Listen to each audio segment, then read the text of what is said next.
From The Conversation, this is Politics with Michelle Grattan. Yet another poll, and yet again, One Nation is ahead of Labor, with the coalition way behind. This week's news poll confirmed the national trend is clear at the moment. Now Labor is alarmed, while the coalition, of course, has long been in panic mode. Pauline Hanson's opponents cling to straws, such as Barnaby Joyce last week stuffing up what One Nation's housing policy is. Hanson just shrugs off the glitches. Of course some will be made, she says. And voters are seeming, at least for now, to take the same attitude. To talk about the present electoral map and what people are saying in the focus groups, as well as the outlook in Victoria, where there's an election in a few months and Premier Jacinta Allan's leadership is under pressure, we're joined today by Simon Welsh from the Redbridge Consultancy, which does quantitative polling as well as focus group research. Simon Welsh, with One Nation now ahead of both Labor and the coalition in a range of national polls, what does this mean for the strategy of each side, for coalition strategy, for Labor strategy? Yeah, look, I think on the coalition side, it's almost a case of it would be good to see a strategy. I think what we're seeing at the moment is this kind of trial and error kind of approach around sort of messaging to try and re-engage these voters that they're lost, that sort of varies from, sort of telling them off for voting One Nation and trying to tell them that voting One Nation is going to give them Labor governments and this sort of thing, which we know doesn't work. These voters are not voting One Nation for any other reason than to get One Nation. So I think, from the coalition's got a really profound strategic problem to figure out there. And as I say, we're not sort of seeing evidence of anything effective on that front yet. It certainly doesn't lie in trying to out One Nation, because we have seen now over a period of time what that looks like. And every time they do it, what happens in sort of the voter imagination is when the coalition leans into those kind of culture war, immigration concerns, and those sorts of things, what it does is validate those issues. It tells them that those issues are important. They're right to be worried about it. And those voters just go, right, yes, thanks for that. I will now go and vote for the party that best embodies my concerns around that and always has, which is One Nation, because they are authentic and credible on those sorts of issues. So, yeah, they've got a lot of work to do to figure that out. I don't know what the answer is. It's a very difficult answer. And as I say, we haven't really seen evidence of it. On Labor's side, there are challenges, but they're not as immediately existential as they are for the Liberals. So really all Labor needs to do is maintain its level of primary vote, talking federally now. And with sort of the Green vote sort of treading water, if they can maintain their current levels, then we know that progressive bloc, so this is those progressive voters who will not cross a values or ideological barrier to go over to One Nation, will be sufficient for them to hold a whole bunch of seats. So within that vote, there is then this challenge. So Labor's is losing votes to One Nation. It may not be as much as the Liberals. It may not be an existential problem, but it's enough to make majority government a problem. So they will need to win those voters back. So there is a difference between what we're now calling Red One Nation and Blue One Nation voters. Those Red One Nation voters we know will respond to more traditional Labor messaging campaigns, particularly around things like industrial relations and broader sort of social economic kind of fairness arguments. So there is a pathway there for the party that I think it will become very focused, I think, on mitigating that problem before we lead into the next election. But ultimately, if it can bring those voters back and get its primary back up into sort of the high 20s, maybe the low 30s, that will probably be sufficient, because you've got that very large cohort in Australia that is growing all the time because it is fed by younger voters coming on the roll that exist in that progressive bloc that, as I say, won't sort of cross the Rubicon into conservative or even right-wing voting. And I think it's obvious that Labor's already thinking about this, or its strategists are, even though it's a problem more into the distance. It's still unclear to me, though, Simon, how this surge of One Nation has happened so suddenly. At the election, they got, something over 6% of the vote. And you might have expected them to increase gradually, but why did they increase with this sort of massive jump?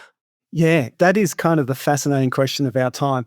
And there is, there's that sort of, that old joke about, collapses happen really slowly and then all at once. And that's kind of what we're seeing here. So there's a few bits to it, and I'll sort of try and work my way through this, is you had this prevailing economic stress in the community, particularly in regional and our suburban areas. And it wasn't just about sort of the immediate cost of living crisis, which really dominated that new sort of cycle for, it was almost like a year leading into the election and then post the election, but even a deeper kind of erosion of public services and erosion of economic opportunity. So if you lived in outer suburban regional areas, your access to basic healthcare is diminished compared to the inner metro areas. Your access to secure work, your access to education, universities, a whole bunch of things have been slipping away. And the voters in those areas, this is going back, for years now, have been saying this is a political problem. This is happening because we are seen as either a safe Labor seat, if we're out a suburban red wall type electorate, or because we're a safe Liberal national seat in those regional areas. We watch the marginal seats get all the largesse and our lives are becoming materially worse. So it was kind of there, right? And it had been bubbling along for a while. It then became even further aggravated through COVID and post-COVID in a couple of ways. One, just the material economic impact of the crisis, but also what COVID said to these voters was, well, when government really wants to, it can actually do big stuff. It can do things to help people. Okay, so that then aggravates. So we've got this sense of this is a deliberate political choice.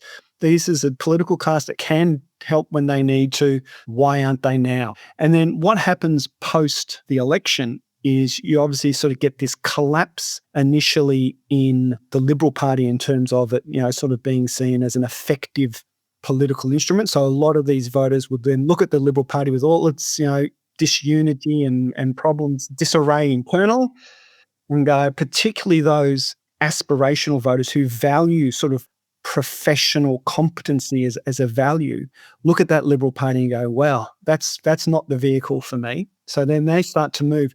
Then as voters move to One Nation, you get this validation effect. Suddenly they go from being, here's the party that my weird uncle maybe used to talk about at the family barbecues, to here's the party that now everyone in my social circle is starting to talk about. So you get this sort of feed off itself.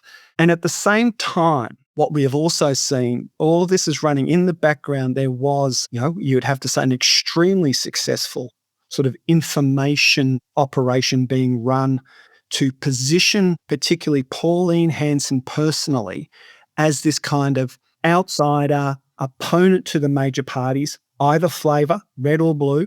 She is the opponent to the major parties and this authentic, credible voice on that. So what that's done is for a whole bunch of these disenchanted, disempowered, angry voters that were out there for those reasons I just talked about before, it suddenly gave them a vehicle for that sentiment towards the major party, positioning the major parties as the common enemy, and Pauline Hanson is the vehicle for their frustration, their anger, and those emotions around it. So for a lot of these people that's coming across to One Nation, it's not ideological. It's not about sort of moving right. It's not even necessarily about policy. So a lot of them, when we talk, we've done polling, we ask people in the focus groups about how important immigration is to you. There's a massive chunk of One Nation voters that immigration isn't particularly important to. So they're coming across to One Nation in many instances, often in spite of One Nation's position on issues like immigration. They are coming across because it is the vehicle for this fury that is directed towards the major parties because of this very long sort of sense of neglect and socio-economic disempowerment that has become so profound with I think we're up to 16 interest rate rises that have come in recent period, which has just completely eroded people's living standards, people's disposable income, people's quality of life. So yeah, it's a mix of all those things. It's this complex little storm of things. And as I say, this information operation in the background sort of stirring it all along and obviously working very effectively.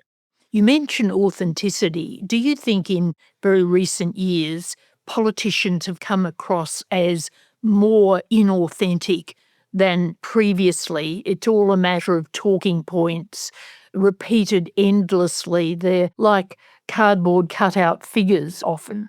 Yeah, I think there's a couple of things going on. Yeah, I think there is a tendency in politics to sometimes think of authenticity as me being really good at pretending to be what you want me to be, as opposed to me just being myself. And we see this all the time in focus groups where, any politician who speaks, naturally and performs naturally in front of a camera, it almost kind of doesn't really matter what side they're on or what they're saying. People will respond to that. Now, they might respond to it and ultimately reject it because, I'm opposed to what you're saying. But it's amazing how you'll get this kind of sort of sense. But, good on them for being honest. Good on them for being frank about it. So just on that point, leaving aside Hanson, who are a couple of the government and opposition politicians that people are responding positively to? Yeah, look, the government and opposition ones are probably a little hard to pick. The ones that really spring to mind, and this may be sort of indicative in itself, are the likes of Jackie Lambie, are the likes of David Pocock. And I don't know whether there's, we might conjecture that there's something about party discipline that maybe impacts the ability to be authentic or whatever it is. But that's the space it certainly seems to be in, is more those sort of voices that are maybe a bit less encumbered. Well, just drilling down on this point, how do they respond to Jim Chalmers and Tim Wilson? Yeah, look, it's always, I think, sort of surprising to people that are sort of in political bubble or maybe sort of a very engaged in politics and policy, how little is known or how little is paid attention to by the vast majority of voters that we talk to. So most voters that we talk to wouldn't really know who Jim Chalmers is. They wouldn't have heard much from him. They might have heard some things here and there, but they don't walk around with sort of a critical sort of assessment of Jim Chalmers in their head. And similarly for someone like Tim Wilson, outside of his local seat, I think you would, we know we've done polling and stuff, you really struggle to find people that are aware of them outside of the sort of the rusted on, strongly supported base of their own party. And there you do find sort of higher levels of often, it's support and sort of engagement with what they're saying. But for the vast bulk of voters, as I say, out there in those middle and outer suburbs and the regions that are just struggling to get by, political identities beyond Albanese, beyond Hanson, are really thin on the ground. And that includes Taylor. Really beyond Hanson and Albanese, it's pretty thin. All that work they put in for nothing, it seems. And this is and this sort of points to the other part of that authenticity problem,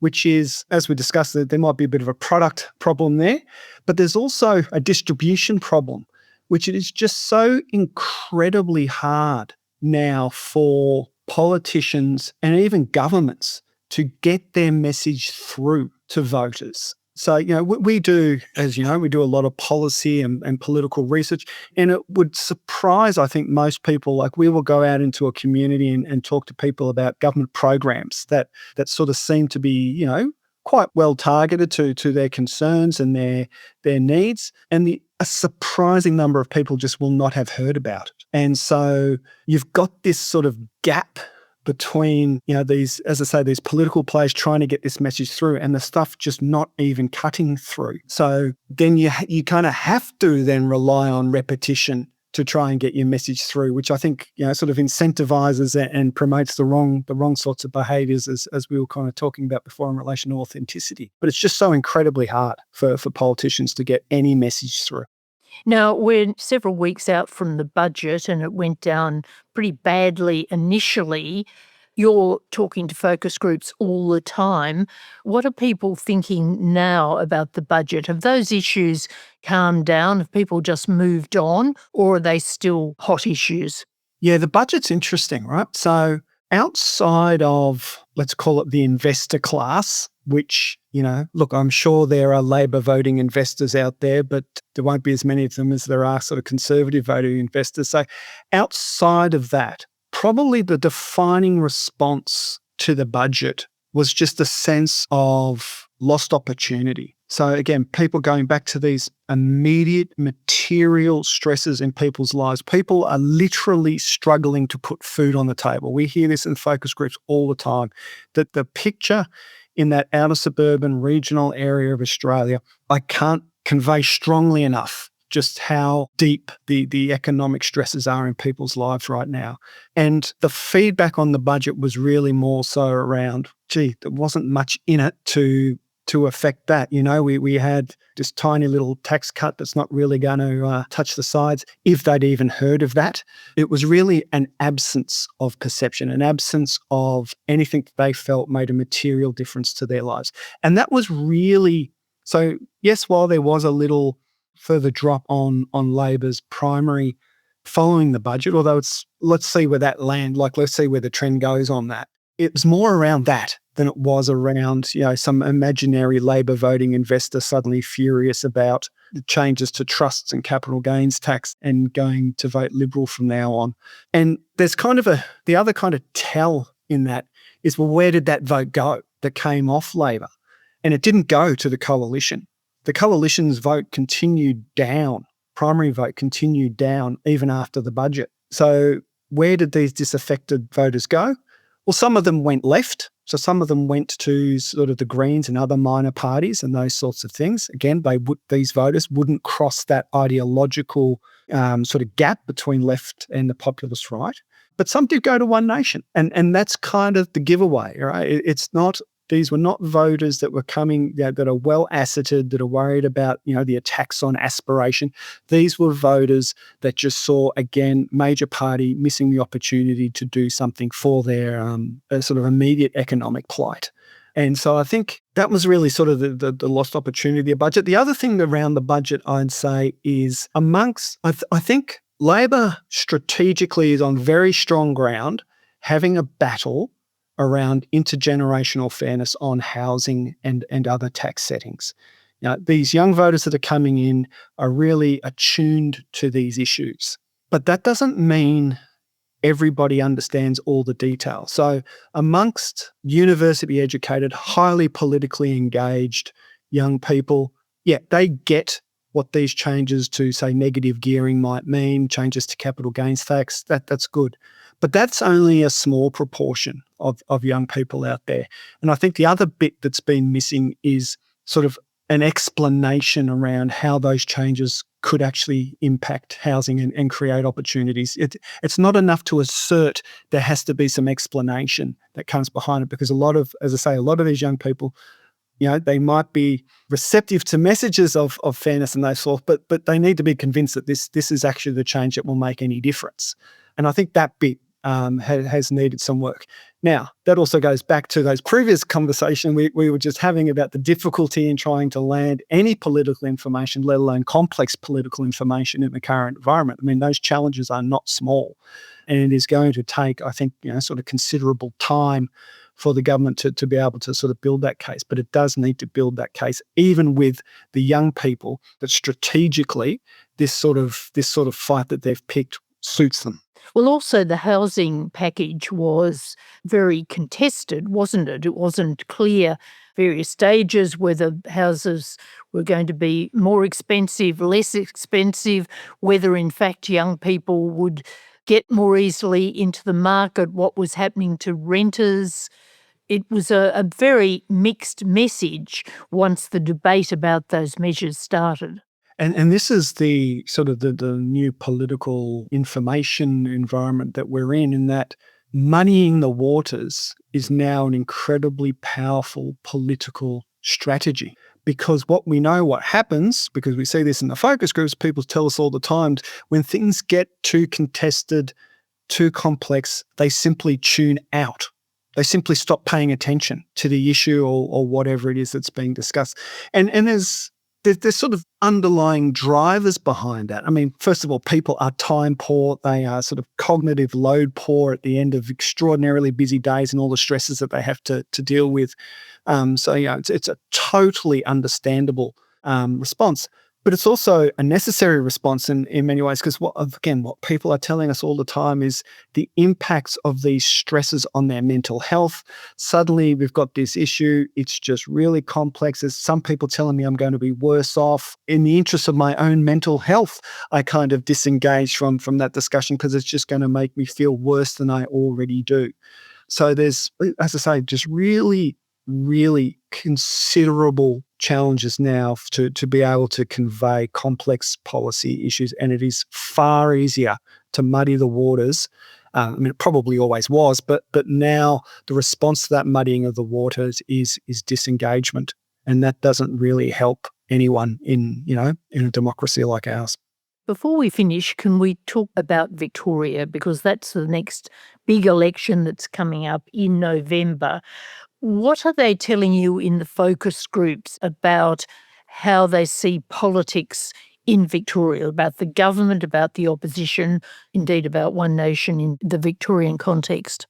Well, I think the headline about Victoria is going to be a mess. I think we see a Victorian government that's, in terms of primary vote, is probably down to its core, like it is down to its base. So what are we looking at there? I think the latest polling sort of has them in sort of the low, maybe into the mid-20s on primary. I think the really interesting thing, and then there's you've got sort of One Nation, again, sort of around mid-high 20s. You've got the Liberals, coalitions, mid-high 20s. I mean, that in itself suggests messiness in an election, but it gets even trickier when you then start to look at where that vote is, because that's what matters when you've got seat-based representation. And the Labor vote is more or less holding in those kind of middle suburban, middle Australia type seats in and around Melbourne. It's got some issues in the sort of more working class areas, particularly the less diverse working class areas of the outer suburbs. But it's also got some strengths in the outer suburbs where there is that increased sort of cultural diversity, seats where Labor will do well. So even with a low primary, and you still got that strong, because it is Victoria, the Massachusetts of Australia, you've still got that strong progressive bloc overall, that gives Labor a sort of a foundation to potentially get close to majority government, even with the polls sort of sitting where it is now. Its overlay of its primary vote on the political geography of Victoria is much more favourable than the other two parties, being the Liberals and One Nation. So for the Liberals, they've got this, again, vote sort of in the mid sort of 20s, but it's kind of spread in areas that may not be helpful to it. And what I mean by that is it's picking up votes in the outer suburbs, yes, and it's got this sort of base of votes in the regional areas. The problem is that where One Nation is outperforming is in exactly the same areas.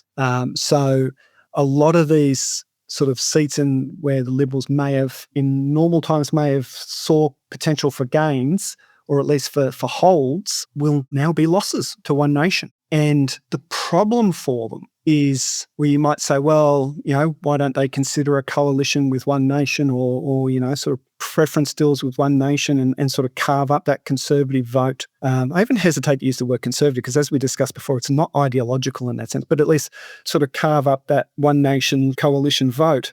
And the problem they've got is that then leaves them exposed in what seats they still do hold in those, middle Melbourne kinds of seats, including the seat of their leader.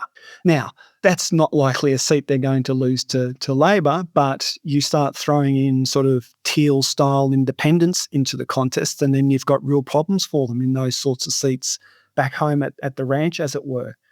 So, yeah, I think all parties are going to have their challenges and work cut out for them in this election. I think it'll be very, very messy. And, I think at the moment, it sort of favours Labor because of that vote sort of falling. Their vote is strongest where the most seats are. And I think that sort of favours them. But, gee, you wouldn't want it to drop too much lower. Well, you mentioned the Teals. Are there prospects, do you think, for Teal candidates to have a win? They didn't do too well last time, did they? Indeed, did they get any last time? not in Victorian state. I think it really depends what the Liberals do. And if the Liberal response is to try and reclaim the centre-right, and really speak to sort of economic aspiration of those sorts of voters, I think they can see off Teal-type attacks in those middle Melbourne-type seats. If they go the other way, and if they try to cozy up to One Nation, if they get too close, then I think they've got real problems. And those sorts of Teal-style campaigns in those middle, inner, urban-type seats would be really problematic for the Liberal Party. And to finish off on leadership, how is Jess Wilson being regarded in your focus groups? And what about Jacinta Allan? And we are hearing a lot at the moment about the possibility, and it's only a possibility, of the Labor Party changing leaders. Would that be welcomed, or would that just leave them where they are? Yeah, I think on Jess Wilson, the jury is still out. So what we hear is even amongst Liberal voters that there's still a bit of a sense of, well, let's just watch and see how this develops, and sort of needing to build some real substance around her as a leader, policy substance, as opposed to just sort of being an opposition leader where your job is to oppose and critique, actually sort of starting to lay out the vision. For Labor, I mean, most voters, even those critical of Jacinta Allan, kind of acknowledge that she received a bit of a hospital pass, right? Like she inherited an economic circumstance particularly that is quite problematic. Now, where voters then go from there is, that's where you start to get a divergence. Well, some say, well, hasn't done enough and critique. Others will say, trying to do the best. And that kind of depends on where they land on the sort of the voting tension as well. I put it this way, if another leader had it was in the same position, would they be saying anything different? And I really don't think that they would. So I think in that sense, it's kind of an inherited challenge that Jacinta Allan's got. But I think the one thing that is very clear is that what voters hate, absolutely hate, is when politicians seem to act with surprising urgency on things that threaten their employment, when they don't seem to act with the same urgency on things that threaten my employment. So in other words, if they were to roll Jacinta Allan now, it sends entirely the wrong message. It sends the message that we are more worried about saving our own necks than we are about doing, constructive work for the state and those sorts of things. So it would be disastrous. I think the other thing that makes it disastrous, because we hear this all the time, is that one of the things that voters really like about Pauline Hanson, the kinds of voters that are coming off the Labor pile and moving towards her, is her consistency. She stuck it out. She stuck it through. Consistency is a value. Consistency is part of authenticity to these voters. And so one of the big critiques always on the major parties, particularly over the last sort of decade or more, has been this inconsistency of leadership, this chopping and changing for their own political survival, their own interests ahead of the interests of, ordinary Australians like me. So I think if they were to change, I think it would only do One Nation and even the Liberals a hell of a service. Simon Welsh, thank you so much for sharing your insights into what is a very volatile situation nationally and in Victoria in the run-up to that election. That's all for today's Politics podcast. Thank you to my producer, Ben Roper. We'll be back again soon, but goodbye for now. Production by Ben Roper. Theme music by Lee Rosevere. The Conversation is a not-for-profit media organisation. Sign up to our daily newsletter for evidence-based news and analysis, including articles from Michelle Grattan, or listen to more of our shows wherever you get your podcasts.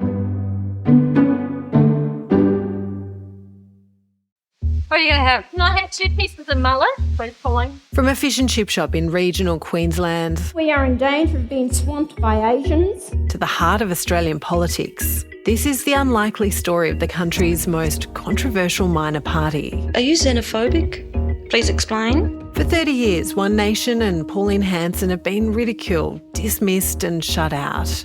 Now, no one's laughing. One Nation continuing to surge in the polls. Dramatic surge in support for One Nation. I'm back. This is The Making of One Nation from The Conversation, and you can search for it wherever you listen to podcasts.